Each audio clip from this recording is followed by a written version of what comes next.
Okay, see, I'm a percussion person. So that drum really does it for me. Welcome back, everybody. Dr. Monikah Ogando here with the Daily Huddle Thursday Spiritual Matters. Today we're talking about wisdom teachings in A Course in Miracles.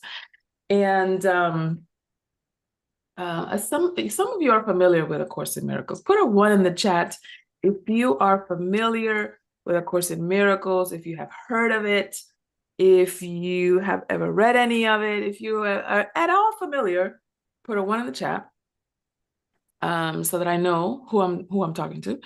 And some of you may already know that I have been studying and teaching from A Course in Miracles for many, many years.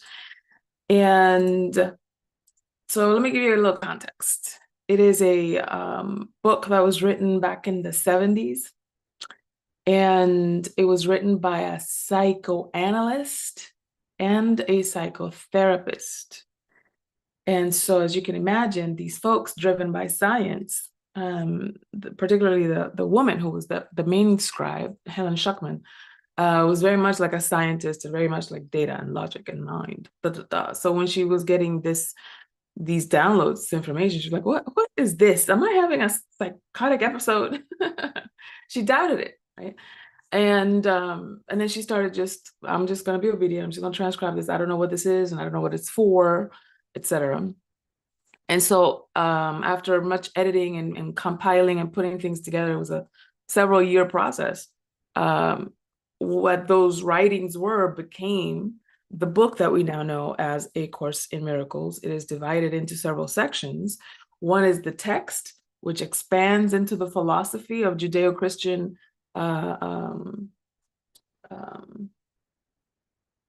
theology, let's call it. And then there's a part that's kind of like a devotional because it breaks down lessons into 365 days. So you can go through the lessons in a year.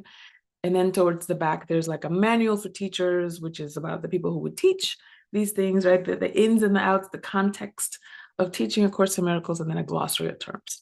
So that's how the book is broken up into those 4 sections for the most part.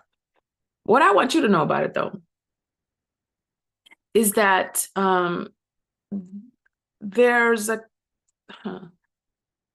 it almost acts as a universal reminder of truth that you either resonate with or don't, right? And here's what I know about the universal connection to the divine. My understanding of God is that God is eternal, omnipresent, omniscient, unconditional, and ever-loving.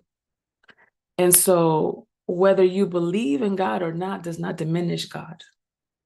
Whether you trust God does not diminish God. Whether you understand or agree with God does not diminish God. That's all your work. God remains unchanged, unmoved, eternal, omnipresent, omniscient, and unconditional. And so I have the liberty, as all of us do, in relationship to God, I have the liberty to test, to question, to doubt, to challenge even. This harkens me back to a moment that I had with my daughter when she was little. You know, she always makes a cameo appearance.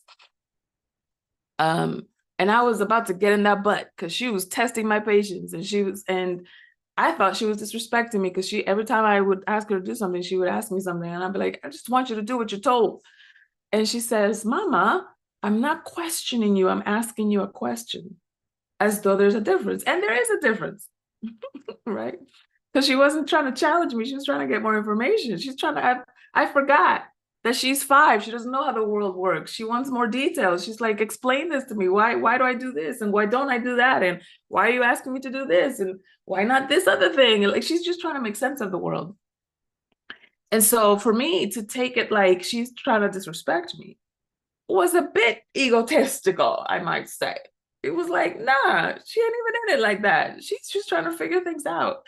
And sometimes we stop ourselves from questioning, from asking questions of the divine because we dare not be blasphemous and disrespect. And what I want you to know is that God is not diminished by your questions. In fact, invites them. And there's a There's a part in the Bible that says, "Come, let us reason together." And so anyway, so I came to the Course in Miracles because in my history of studying and being with and the connection to the divine, I still had questions and nobody could answer them. And I wanted to create for myself a space to be still and to get those questions answered directly from source. And so when I started reading A Course in Miracles, it struck me that it was like, this is like talking to God direct. This is what I imagine God would say if I had these questions and I was able to hear and answer auditorily. I have to admit to you that my first reaction to A Course in Miracles was resistance. The book is this thick. I mean, like literally of biblical proportions. And I was like, oh my God, is it really this simple? It can't be this simple. Like, do you know how many people are chasing their tail? And if they knew this stuff, they would just relax. They could just be in relationship to you, Lord. And so for me, the wisdom of A Course in Miracles is really about relaxing into the unconditional, never changing love of the divine. And I don't know if you have ever had an experience. I think sometimes our parents jack us up because as human biological units, our first ideation of the divine is our human parents or whoever was taking care of us when we were babies, whether it be grandparents, aunts, uncles, whatever, right? And so when you have an experience of a human parent loving you unconditionally, you get an idea of what it's like to be loved and held by the divine unconditionally. However, if you have an experience of a human parent being conditional, loving you only when you're good, loving you only when you eat your vegetables, only when you make your bed, only when you do your homework, only when you get A's, and when you make a mess or when you throw a tantrum or when you do anything that implies imperfection in your humanity, then all of a sudden that love is maybe not gone, but perhaps diminished. Then you get an idea that God is the same way.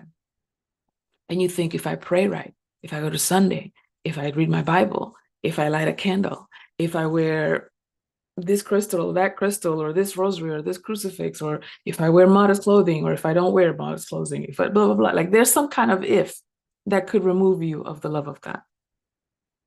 Because that was your experience of love when you were little. You thought that's how love is. Not that that's how mom is, right? Or that's how dad is. And so when we universalize, I don't know if I'm saying that right, but you know what I mean. And we extend human qualities to God because of what we saw in the people that we deem as God, right? When you're little, when you're 6 months old, a year old, 2 years old, mama and dada are God. Right? And so then we extrapolate that must be what the global collective God is like, if that's how my specific mom and dad are like. So A Course in Miracles teaches us to remove ourselves from that dynamic a little bit and to be able to see it from a place of maybe philosophy. It's a little conceptual, it's a little clinical in that sense.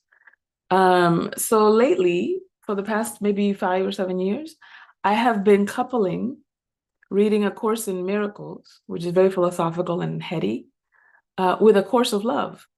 It almost sounds like talking to dad and mom. It almost sounds like listening to the masculine energy of the love of God. Because when you hear love, you don't hear clinical, right? You don't hear philosophical and logical, and right? You hear like love. But it doesn't come out that way. Course in Miracles is very much like, let me just tell you how it is. Let me explain this to you. But there's only so far that you can go with an explanation. You also need experience.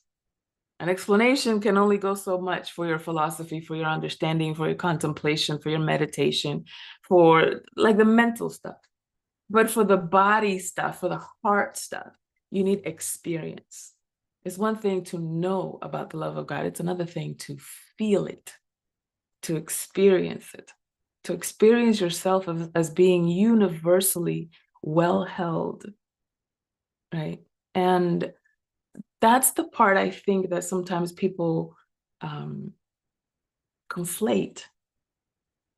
The difference between faith and a belief is that a belief is a repeated thought. A belief is just a thought that has congealed into a perspective. But faith is a knowing.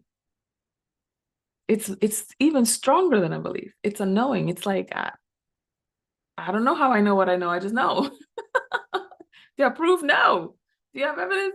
Sometimes not consistent enough to be called evidence, but I just know, right? And so I'm inviting everybody to explore that. I'm inviting you to do a free, just like we say here at the Daily Huddle, always audit your assumptions. I am inviting you to check yourself when it comes to your beliefs, your faith, and to see how it's working for you. I'm not saying that it's good or bad. Okay, I'm not in the business of evangelizing or converting anybody. That's not my gig. Other people do that. I don't do that. But what I want you to do, however, is to make sure that, and we're all here perpetual learners, that to make sure that what you believe is something that serves you, that's something that aligns with your values and with what you suppose or assume that how the world and how God works in relationship to the world. Because if you were ever like me and there are some pieces that in your belief, in your religious tradition that don't make sense, go looking for those answers. If you're good, if you don't have any questions, okay. But if you do have questions, go looking for those answers. I bet you that's the creak in the door that God has left open for you to deepen your relationship with the divine. There's a quote in A Course in Miracles that says, "Nothing real can be threatened. Nothing unreal exists. Herein lies the peace of God." And I'm just thinking to myself, well, dang, you made that real simple. I have nothing to say to that. I have no notes. Nothing real can be threatened. Nothing unreal exists. And herein lies the peace of God. And so for me, this is an opportunity to examine the ways in which I have made something unreal important and how I have ignored the things that are real. And then it begets the question, well, how do I know what's real and what's unreal? Yeah. Here's how I define it. If it only matters to a certain group of people, if only a group of people can see it or give it importance, then it isn't real. It has to be universal, right? Like for me to say human beings breathe air, that can't be just true of the people, of people in one particular continent. It has to be true of everybody in order for me to say that it is a universal law. Because I find it mighty haughty to generalize and extrapolate that something that is true for me is true for everybody. That's just not true. Observably not true. And so it gives you a little bit of humility to be able to say, well, hold up, just because it happens to me or just because I experience it doesn't mean everybody experiences it or experiences it this way. So it gives me a bit of humility, intellectual humility, to be able to pause before my conclusions in this way. And then curiosity to be able to see, well, what are other people experiencing if it's not this? It grows your ability to be human with other people, to be curious about their experience, to be empathetic, and to sit in other people's pain, even if you're not feeling it, even if you don't understand it, even if you don't agree that it's even pain. For some people, there are things that are painful that may not be painful to you, but it doesn't take away from how painful it is to them. And I think that's the crux of being able to sit with someone in your compassion, in your empathy, right? And these are all things that are talked about a little more deeply inside of A Course in Miracles. I'll share another passage that has meant a lot to me. And it is one of the ways that I read A Course in Miracles, and Sorel and Gio know this, is that I make a distinction between the he and the she, right? So a lot of lectures, a lot of readings have it as though all of the machinations of the divine are masculine.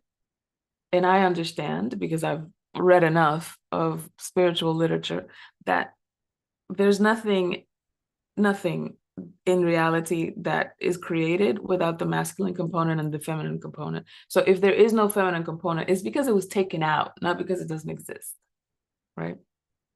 And so in A Course in Miracles, I refer to, and a host of other people, a host of other scholars refer to the Holy Spirit as she. That's the feminine aspect of God. The Father obviously is the masculine aspect. The Holy Spirit is the feminine aspect. And so there's a section in the Course in Miracles that says, I am only here to be, I'm trying to say it from memory, but I may have to look it up. I am only here to be truly helpful. I am here to represent her who sent me. It says him, but I translated it to her. I am only here to represent her who sent me. I don't have to worry about what to say or what to do, because she who sent me will direct me. I am content to be wherever she wishes, knowing she goes there with me, and I will be healed as I let her teach me how to heal. And that has been the thing that has carried me for a long time in a lot of tenuous situations, because there have been some times, you tell me if you've ever been in this kind of experience, there have been some times when you walk into somebody's grief or somebody's pain or somebody's anger or somebody's something, and you don't know what the heck to say to make things better. You don't know what the heck to say to make things right. You don't know what you have to do with it. Why did I get invited into this cookout? I don't know, Lord.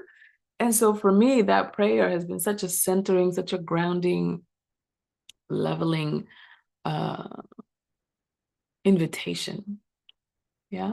To be able to say, I'm only here to be truly helpful. I don't need to worry about what to say or what to do, because she who sent me will tell me, will direct me.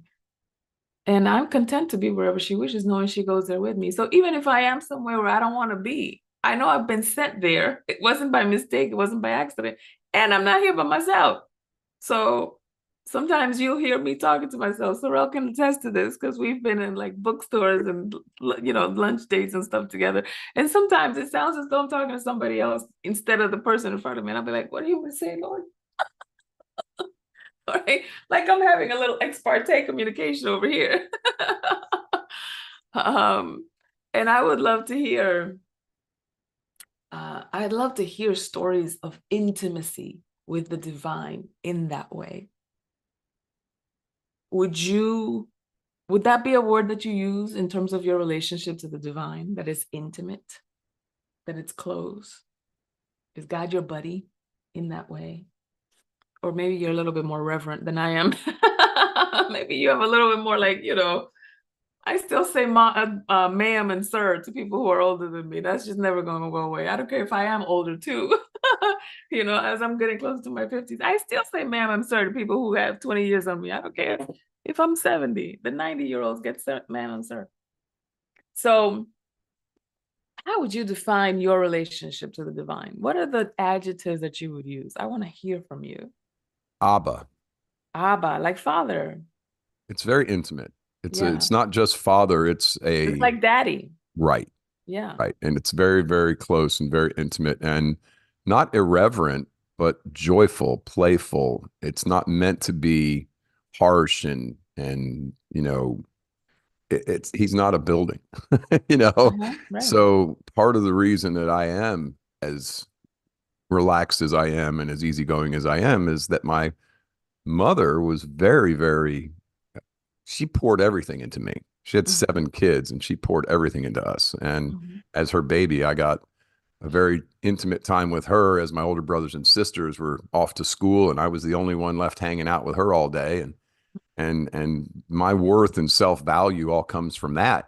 And now that I know what a good relationship is, and I know what it means to just be loved because you're who you are, it made it Mhm. very easy for me to relate that to a divine power, to my Abba. Yeah, Yeah. that's great. Thank you, Robin. That's awesome.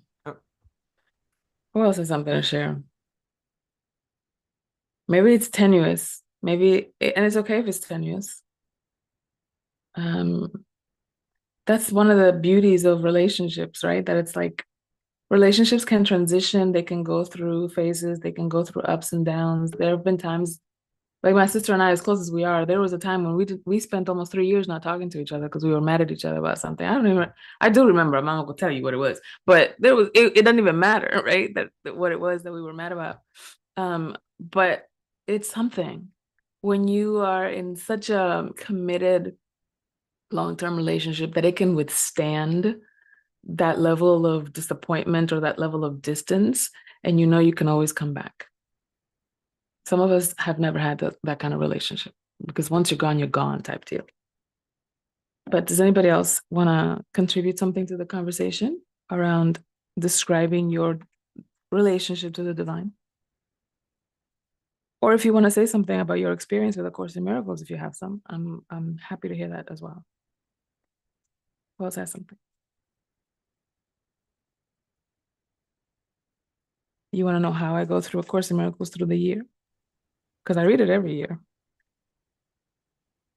Mastermind, Mastermind, Dr. Ogando. Hi, Stan. Hi. Yeah, I just like to say, I just love this discussion, period. I always love your discussions. And, my thinking has developed over the years to believe in that we truly have a kind and loving source. Yes. That all these things that we ascribe to punishment, uh, eternal damnation, and all this craziness came out of the imaginations of men, Mm-hmm. women, and that's not to say that many of them weren't highly enlightened. Sure. Yeah, but they Mm-hmm. still had their minds. They were still human beings. And they were still spirit going through a flesh experience Yep. Mm-hmm. and having experiences. But I don't believe the source. There's so much, and I know I come into a flat like sometime, or I would, so I don't even voice it like that, except for the form like this. Yeah. That we don't have a creator that would have a being live in a physical form. What's the max we might get out of it? 120, 125 right now, right? All right. I could mess up and be condemned to eternity. Yeah. That's a very long time. Yeah. Yeah. Because of what they messed up in 125 years. Right. Right. Right. Right. Yeah. That's what's in my mind. Thank you so much. You're welcome. Welcome. Yeah. There's some things that I just had questions about, and I just started digging. And this is one of the reasons some of you have asked, like, what? I have 2 degrees, Lord. I have a PhD in psychology and a PhD in comparative religions. And as a humble brag as it sounds, I didn't get the comparative religions degree because of a career move. I got it because I just was interested in knowing, you know. Um, the more that I delved into sacred texts and reading things like the Bhagavad Gita, the Upanishads, the Quran, the Bible, different versions of the Bible, I started learning about Hebrew and ancient Greek and a little bit into Aramaic and what made me fall in love with that is that I heard the Lord's Prayer in Aramaic, and I was like, oh, this language is beautiful. Does it still exist? Is it a dead language? And then that just sent me through a rabbit hole of what did Jesus speak when he was with his disciples? Wait, is Jesus even a historical figure? Is there any record of him having been existed? When did these biographies start? And then I just went through this rabbit hole. And I decided, you know what, I'm going to do it in a structure that supports me actually learning this stuff instead of it being a hobby. Let me give it more seriousness than this. And that's how the Comparative Religions PhD studies grew. And I had some friends who would tell me, don't you think that this stuff is going to jack up your relationship with God? Don't you think this is going to it's going to make you into a cynic instead of more faithful? And it actually did the opposite. It actually made me more faithful because I saw all the patterns. I saw all the, like the word universe meaning one song. Everybody's been saying the same thing for as long as we can remember. And we get lost in translation a little bit. Florence, you have your hand raised? Yes, I do. Hi. Okay. Good morning, everyone. Um, I haven't read Course in Miracles, but I have a girlfriend who has, she's been sharing things from it, and she says to me something like, "Oh well, when the time comes, maybe someone will." When I'm ready to read it, or when it's time for me to read it, someone will maybe give it to me. I will come in contact with it. However, she feels this is some kind of a, I don't know, divine experience, how it will be passed on. Mhm. But my experience though has been like at around 9 years old. That's where I feel a lot. Some things began in my life with my creator. Um, it was like a crossroads where my mom became, she started to learn the teachings of Jehovah's Witnesses. And she became so, well, my mom is kind of naive, but she's kind of right for to me, indoctrination. And I was just 9, but I noticed some certain like things like arguments with her and people like some Adventists and all of this. And one day, because of one of these kinds of situations, I went outside. I just went by myself and I said, if you're a God, you must have some way of explaining yourself to me. Show me who you are, because these people, this Bible and New World Translation and King James Version and whatever, they don't seem to even understand who you are. And I would like, I just spoke like that, like having this conversation that please show me who you are.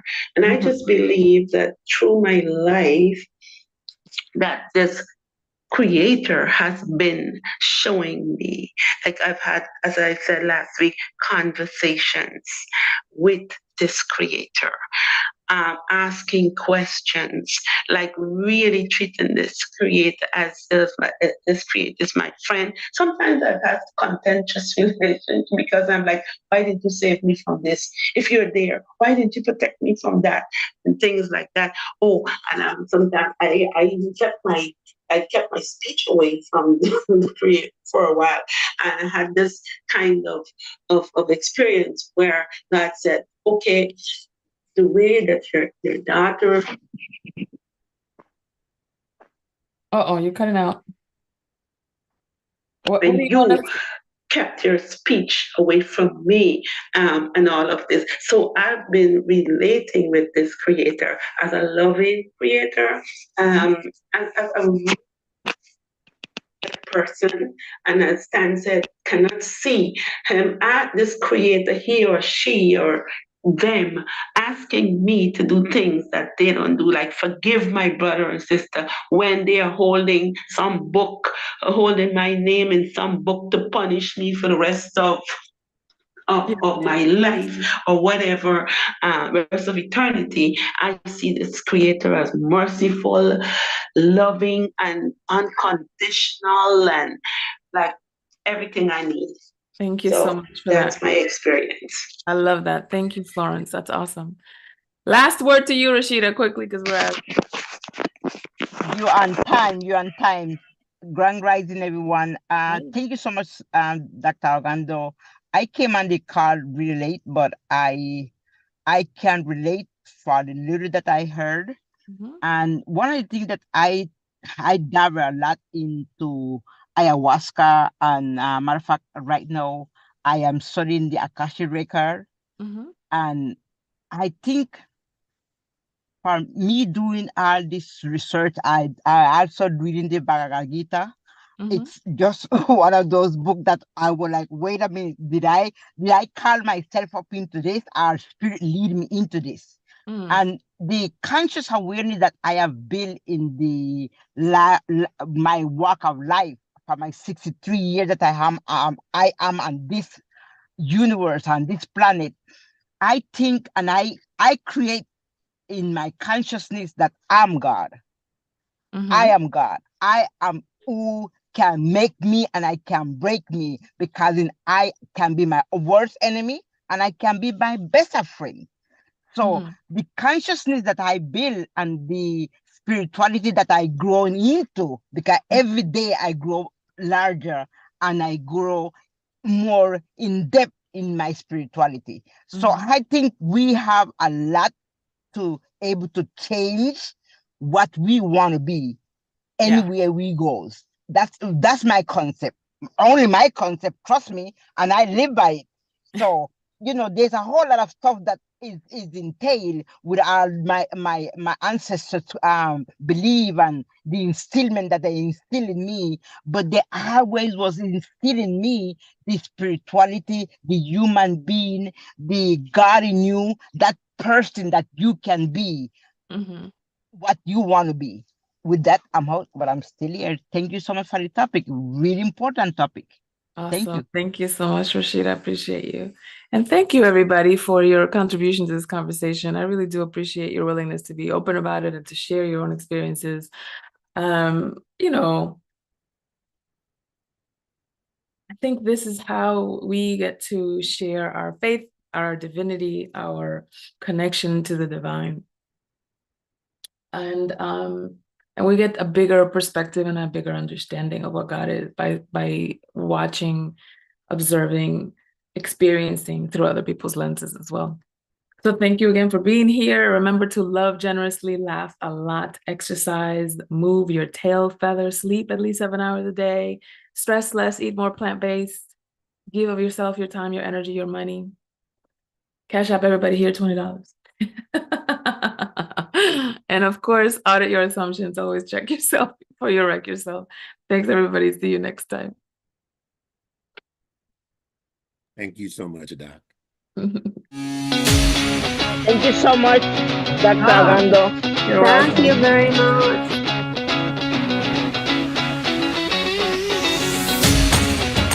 Daily Huddle family. Hey guys. I'm Zach. I'm Kimberly. And we're your hosts for Money Monday on the podcast. And we have been with the Daily Huddle now for a little over a year, and it has been transformative. It's been fantastic for us, and I hope it's been fantastic for you guys. We are super excited to see you on our 1,000th episode. I can't believe it's been 1,000 episodes, but see you guys there. Thank you everybody for helping us get to our 1,000th episode on the Daily Huddle. We are so excited. This is Catherine Mantera from Relationships and Communications on Tuesday. When we started this journey together, built a community of strength and authenticity around us.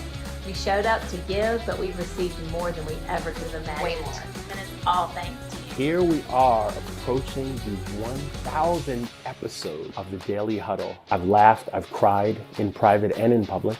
Daily Huddle has been something that has really soothed me from the inside. It's been an amazing experience. Happy 1,000 that it's right on the way. This is something that is a necessary vibe. I love you all. Thank you so much. I'm so excited that we are celebrating 1,000th episode. I'm your host for Thursday Spiritual Matters, Dr. Monikah Ogando. This is really an ensemble cast. It is really a joint, a village, a community effort, a community celebration. And so I want to thank you personally for being part of the Daily Huddle family. And here's to 1,000 more. 3 years, 1,000 episodes. I want you to know that none of it is possible without the pristine listening that you provide. We are celebrating you, and I cannot wait for 1,000 more episodes of us being together as family, making a difference for the world. I can't believe it's 1,000 episodes. A big thank you for being part of my life. You gave me a new context for life, and I have to tell you, my life is richer because you have been part of it. I love you, and I'll see